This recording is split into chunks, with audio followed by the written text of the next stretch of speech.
little stronger today than This one's a shepherd. I got two of them.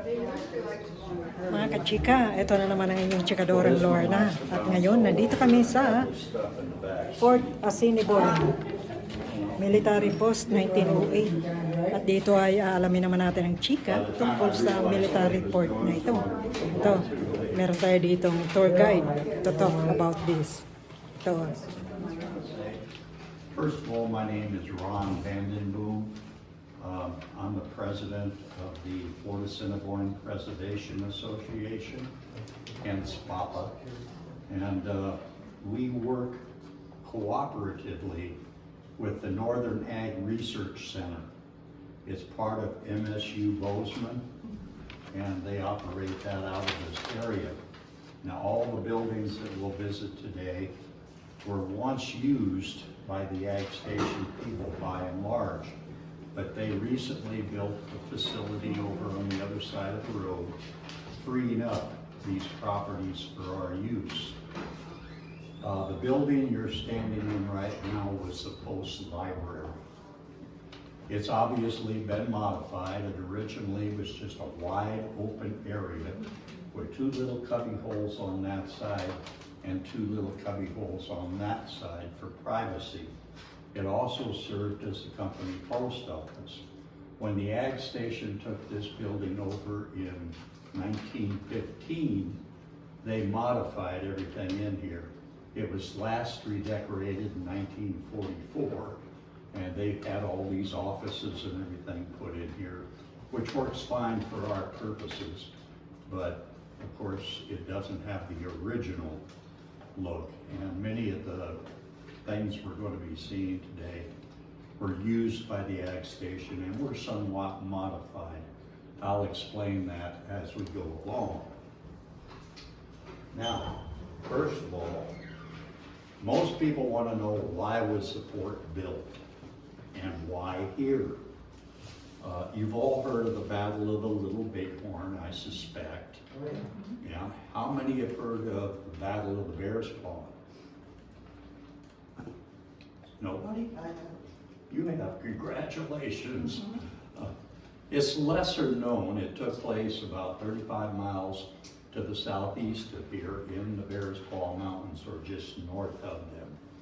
And that is where Chief Joseph and the Nez Perce fought a 5-day battle, ending a 1,300-mile trek across Idaho and Montana from the Walla Walla area of Washington, and were finally captured or caught up with just north of the Bear Paw Mountains.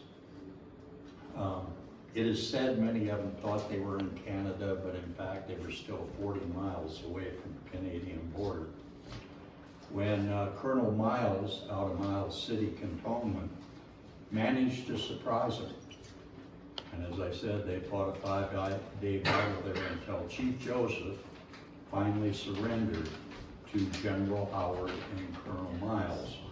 At the end of the surrender, he gave a speech. Many of you may have heard part of it or all of it. From where the sun now stands, I will fight no more forever. His speech has gone down in history as kind of the anthem, the finale of Native Americans in this country ever since. So it's actually quite a famous battle. And the National Park Service now owns the property and the caretakers of it, that you can tour it. There's a walking path that goes all the way around. Some of you may have difficulty walking it, but they do have plaques. And they do have a movie about the surrender at the Phillips County Museum, something you may keep in mind for a future tour.